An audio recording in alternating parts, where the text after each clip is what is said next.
ပြီးတော့ဆိုဂျူကတော့ဒီမှာတောက်သွားမှာတဲ့ကျန်တဲ့ဟာတွေကတော့ပါဆယ်ပေါ့နော်အဲ့လိုပြောပြီးဆိုဂျူတစ်လုံးစုကချပေးလိုက်တဲ့ခါကျတော့သူကဆိုဂျူတောက်ပြီးတော့အဲ့ဘေးမှာစားနေတဲ့အန်တီတို့ဝိုင်းအောင်သွားပြီးတော့တချင်းတွေအော်ဆိုပြီးတော့ရန်နေသွားလောက်တဲ့ခါကျဟိုအန်တီ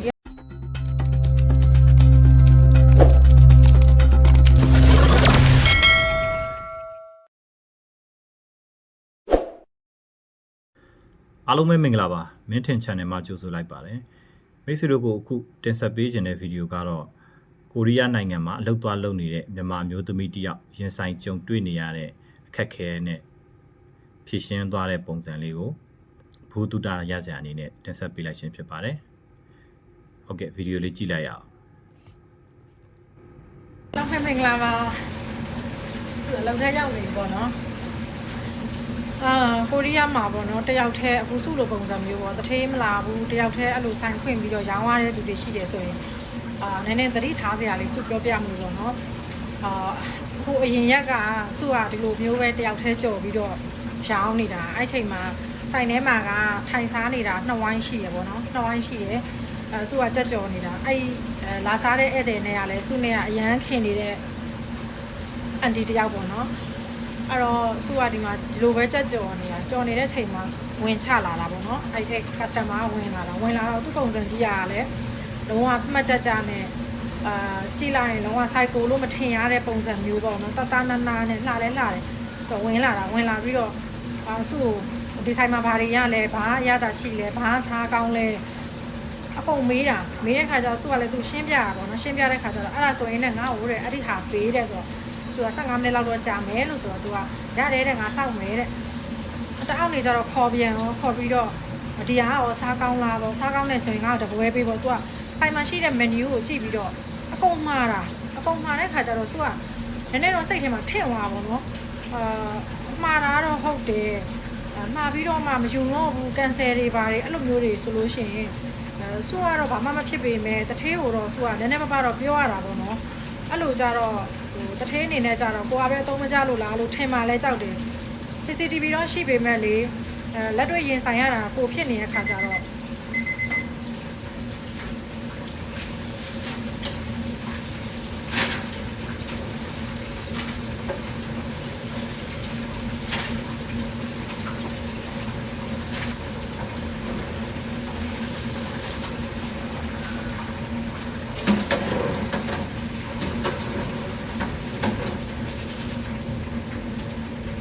သူကဆိုင်မှာရှိတာတွေအကုန်လုံးကိုသူကမှားပြီးတော့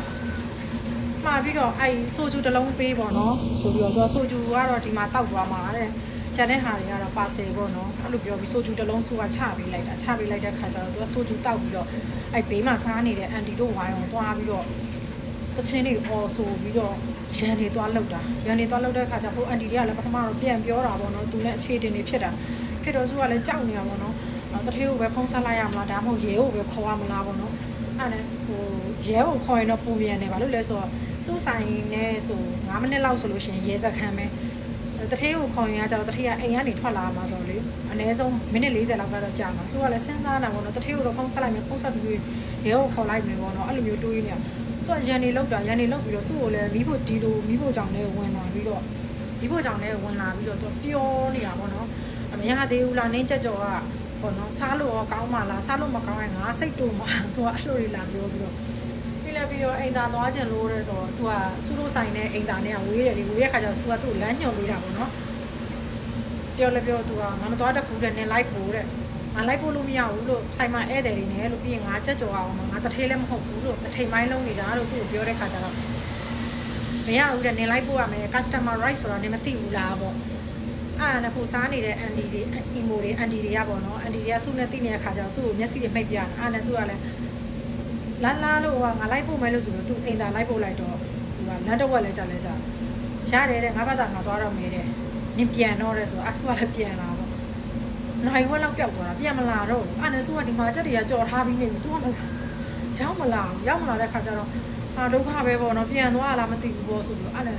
တော်တော်ကြီးလဲကြာတော့ခလေးတွေတအုံနဲ့ရောက်ချလာခလေးတွေကចောင်းသားလေးတွေဒီနားမှာအကြောင်းရှိတဲ့ခါကျတော့ចောင်းသားလေးတွေရောက်ချလာပြီးတော့အဲចောင်းသားလေးတွေကိုထိုင်နေပေါ့ဆိုသူကမုတ်ကျွေးမယ်လို့ပြောပြီးတော့ចောင်းသားလေးတွေကိုခေါ်လာတာခလေးတွေကလည်းပါလာတာပေါ့နော် နဲ့ဒီလဲရောက်လဲရောက်ပေါ့ဆိုတော့မဟုတ်ဘူးပေါ့နော်အဲ့လိုမျိုးပြောလဲပြောခလေးတွေကပြန်သွားတာပေါ့နော်အဲ့နောက်ကလေးအဲ့ကောင်မလေးတယောက်ရဲ့အမဆိုလို့ရှိရင်စိုင်ထဲဝင်လာပြီးတော့နေဘာလို့အဲ့လိုမျိုးလိုက်သွားတာလဲပေါ့အခလေးလေးကိုစုတာသူ့အမ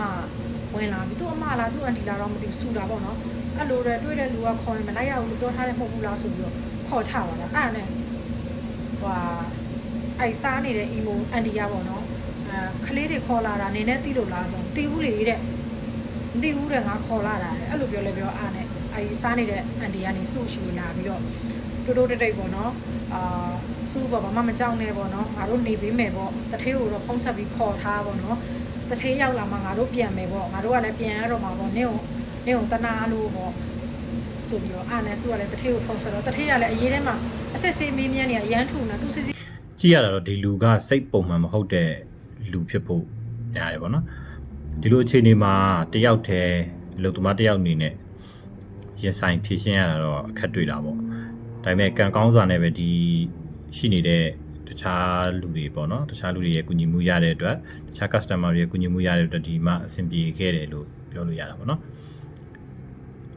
တကယ်တော့ဒီလိုမျိုးအခြေအနေမှာဆိုင်ရှင်ရှိနေရမှာပေါ့ဘာလို့လဲဆိုတော့အလုပ်သမားတစ်ယောက်တည်းကနေပြီးတော့ဒါတွေအကုန်လုံးကိုဒီအလုပ်နဲ့ပတ်သက်ပြီးတော့လည်းလောက်ရကိုင်ရသေးတယ်ဒါတွေကိုလည်းတာဝန်ယူပြီးတော့ပေါ့နော်ဒီဆိုင်ကိုပါ handle လုပ်နေရတဲ့ပုံစံမျိုးကြတော့နည်းနည်းတော့များတယ်ပေါ့နည်းနည်းတော့များရဲဆိုတာသူ့မှာတာဝန်ဝတ္တရားပြနေတဲ့ပုံစံမျိုးလို့တော့မြင်တယ်ပေါ့နော်။ဘာဆက်ဖြစ်သွားလဲကြည့်လိုက်ရအောင် CCTV ကကြည့်နေတယ်ပေါ့လူကောင်းမှာပေါ့သူတို့ကဒါ CCTV ကကြည့်နေပေမဲ့လူကောင်းဆိုပေမဲ့ဒီဘက်မှာစုကကြတော့ကိုယ်တိုင်ရင်ဆိုင်နေရတာလေတကယ်လို့တစ်ခုခုသာဖြစ်သွားလို့ရှိရင်စုပဲဆုံးရှုံးမှာပြီးရင်စုမိသားစုကပဲထိခိုက်မှာလေသူတို့ကတော့အနေသားကြီးဘာမှတော့ဖြစ်မှာမဟုတ်ဘူးတစ်ထည့်နေလာမရမယ်ငါဒီမှာဒီလိုပဲဧည့်သည်တွေကလည်းမကြိုက်ဘူးအဲ့လိုပြောတော့ဟုတ်ပြီတဲ့ငါထွက်လာမယ်ဆိုမရောက်လာဘူးတော်တော်နဲ့မရောက်လာဘူးလေသူကဆိုင်ထဲမှာတချင်းတွေအော်ဆိုဆိုင်ထဲဝင်လာတဲ့လူတွေရန်နေလို့ပြဿနာတွေရှာတာပေါ့နော်အဲ့ဒါစုကကြက်ကြော်တွေရတော့လေပတ်စံရှင်းတော့ပတ်စံရှင်းမလားလို့ကြက်ကြော်ကရပြီဆိုတော့လေပတ်စံလည်းမရှင်းဘူးအဲ့တိုင်းဝုတ်တုတ်ကြီးထိုင်နေပြီးတော့လေစကားတွေပြောပြီးထွက်သွားပြန်တာပဲအဲ့ဆိုအန်တီကစားနေတဲ့အန်တီတွေကစုပေါ်တော့မကြောက်နဲ့ပေါ့သူတို့ရှိတယ်ပေါ့တထေးလာရင်ပြောပေးမယ်ပေါ့ဆိုပြီးတော့တော်ကြီးကြာမှတထေးကရောက်လာတာတထေးရောက်လာတော့လေတထေးကကြက်ကြော်တွေရတဲ့နေမှာလာတဲ့ဆိုဟုတ်တယ်တဲ့အဲ့ဒါဆိုလို့ရှိရင်လည်းပတ်စံရှင်းရမယ်တဲ့ဆိုလဲဆိုဘာလဲဝိလေအကြောင်းဘက်တွေလုံးအဲ့နဲ့ဘာလဲတဲ့ငါပတ်စံမရှိဘူးထင်လို့လားတဲ့ပတ်စံတွေအများကြီးပါတယ်ဆိုသူအိတ်ထဲကနေထုတ်ပြလိုက်တော့မှပတ်စံတွေအများကြီးပဲပါလာတယ်ပေါ့နော်အဲ့နဲ့ဟုတ်တယ်အဲ့ဆိုလို့ရှိရင်လည်းကြက်ကြော်ကိုပေးခဲ့အောင်နဲ့ဆိုတထေးကလည်းကြက်ကြော်ကိုယူထားလိုက်တာပေါ့နော်ယူထားလိုက်ပြီးတော့နေအိမ်ကဗမာလဲဆိုတော့လည်းမသိဘူးတဲ့အဲ့လိုတွေပြောပြီးတော့အဲ့နဲ့တထေးမအဲ့ဒါဆိုရင်လဲတဲ့ငါတဲ့ရဲခေါ်ပေးမယ်ပေါ့နော်အဲ့လိုပြောလဲပြောရဲခေါ်စရာမလိုဘူးငါပြန်မယ်တဲ့ငါ့ကိုတက်စီငါပေးတဲ့အဲ့လိုပြောလဲပြောတထေးမလည်းတက်စီခေါ်ပေးတာပေါ့နော်ခေါ်ပေးလိုက်တော့တက်စီကရောက်လာအောင်တက်စီကရောက်လာဘယ်ကိုပြန်မှလဲလိမ့်စာပြောမှတက်စီသမားကပို့ပေးမှာပေါ့နော်အဲ့လိုပြောလဲပြောတက်စီသမားဦးလေးရဆိုင်ရှိကိုရောက်နေတော့တက်စီသမားကလည်းရောက်နေပြီးမလာတဲ့ခါကျတော့စိတ်တူတာပေါ့နော်တထေးဆိုင်ထဲဝင်လာပြီးတက်စီသမားဦးလေးရလည်းပြောတာပေါ့ပြောတဲ့ခါကျတော့တထေးမနင်ပြန်တော့ပဲတက်စီခေါ်ခိုင်းတာလို့တော့ငါခေါ်ပေးထားတာတဲ့တက်စီကရောက်နေပြီတဲ့ဆိုပြီးတော့အဲ့လိုပြောလဲပြောအဲ့ဒါဆိုလေတဲ့ငါသွားမယ်တဲ့ငါအိတ်တီတဲ့တက်စီပုံလိုက်တင်ပေးတဲ့အဲ့လိုပြောတော့တထေးမလည်းကြောက်နေသူ့ရဲ့အိတ်တီကိုတထေးမလည်းအိတ်ကလည်း3လုံးလောက်ပါလာတာဆိုတော့အဲ့အိတ်တီကိုတထေးမလည်းဟိုဂျိုင်းကနေပြီးတော့လေ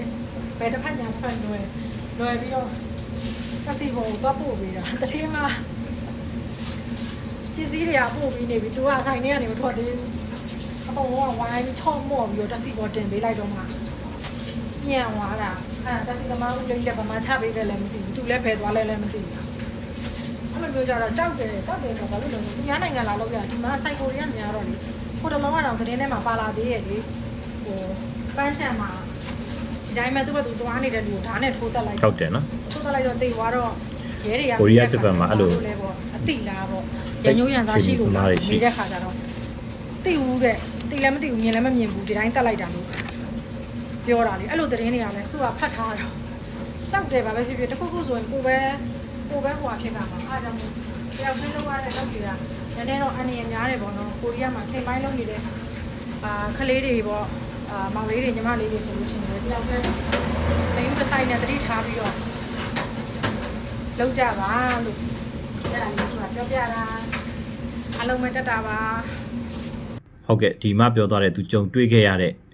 ပြဿနာအကြောင်းအရာနဲ့ပတ်သက်တဲ့ဗီဒီယိုလေးကတော့ဒီလောက်ပါပဲဒီကိစ္စနဲ့ပတ်သက်ပြီးတော့သုံးသပ်မိတာကိုပြောရမယ်ဆိုရင်တော့ဒါသူတို့ရှိမှာတော့ဘယ်လိုရှိလဲတော့မသိဘူးပေါ့နော်ဒီလိုမျိုးအလုပ်သမားတစ်ယောက်ကနေပြီးတော့ပဲလှုပ်ဆိုင်ကိုလည်း handle လုပ်ဆိုပြီးတော့လွှတ်ထားတာမျိုးကဒါပုံမှန်ပဲလားဒီလိုပဲလုပ်ကြသလားတော့မသိဘူးပေါ့လေဒါပေမဲ့ organization structure အရဆိုရင်တော့အလုပ်သမားတစ်ယောက်ကသူ့ရဲ့ထိုက်တဲ့နဲ့လစာမှာဒီအလုပ်လုပ်ရမယ်ပေါ့နော်ကျန်တဲ့ဒီလိုမျိုး management ပိုင်းတွေဒီလိုမျိုးတာဝန်ယူရတဲ့ responsibility ပိုင်းတွေပေါ့နော်ဒါမျိုးတွေနောက်ဒီဆိုင်ကို handle လုပ်နေရတဲ့ပုံစံမျိုးတွေကြတော့အဲသူ့အတွက်ကတော့ဝင်ဖို့ဖြစ်စေတာပေါ့ဒါတွေက manager ရှိရင် manager ကရှင်းရမှာလीเนาะနောက်မို့လဲတတိရှိရင်ဆိုင်ရှင်းရှိရင်ဆိုင်ရှင်းရသူကနေရှင်းရမှာသူကနေမှဒီမှာလဲကြော်ရသေးတယ်လောက်ကသေးတယ်ဒီကိစ္စတွေလည်းရှင်းရသေးတယ်ပြီးတော့ပြဿနာတစ်စုံတစ်ရာဖြစ်လာတဲ့အခါမှာလဲဒါသူ့အပေါ်မှာပဲပုံကြသွားမှာလေတကယ်လို့အနေရပြုတယ်ဆိုရင်လည်းသူပဲခံသွားရမယ်တကယ်လို့ဆုံးရှုံးမှုတစ်ခုခုဆိုရင်လည်းသူ့ရဲ့ဟာလာညံ့ဖြစ်မှုဆိုတဲ့ပုံစံမျိုးနဲ့ပဲသွားမှာဆိုတော့ဒါမျိုးကတော့တိတ်တော့ပုံမှန်မဟုတ်ဘူးလို့တော့ယူဆတယ်ပေါ့လေเนาะဒါပေမဲ့လည်းဟိုနိုင်ငံမှာအလောက်ကိုင်းခွင်လန်းနေခက်ခဲတဲ့ခါကျတော့သူများနိုင်ငံမှာလည်းလိုပဲfair ဖြစ်တာမဖြစ်တာတက်ပေါ့เนาะအဆင်ပြေလိုပဲလုပ်နေကြရတဲ့လူတွေများတယ်ပေါ့ဒါတွေကတော့မြန်မာနိုင်ငံသားတွေရဲ့ရင်ဆိုင်ကြုံတွေ့နေရတဲ့အခြေအနေတွေပေါ့ဟုတ်ကဲ့ဒီနေ့တင်ဆက်ပေးခြင်းတဲ့ဗီဒီယိုလေးကတော့ဒီလောက်ပါပဲကျွန်တော်ရဲ့ channel လေးမှာဘူတူတာရစရာအကြောင်းအရာတွေစိတ်ဝင်စားစရာအကြောင်းအရာတွေ reaction video တွေ knowledge sharing တွေတင်ဆက်ပေးသွားမှာမို့ channel လေးကို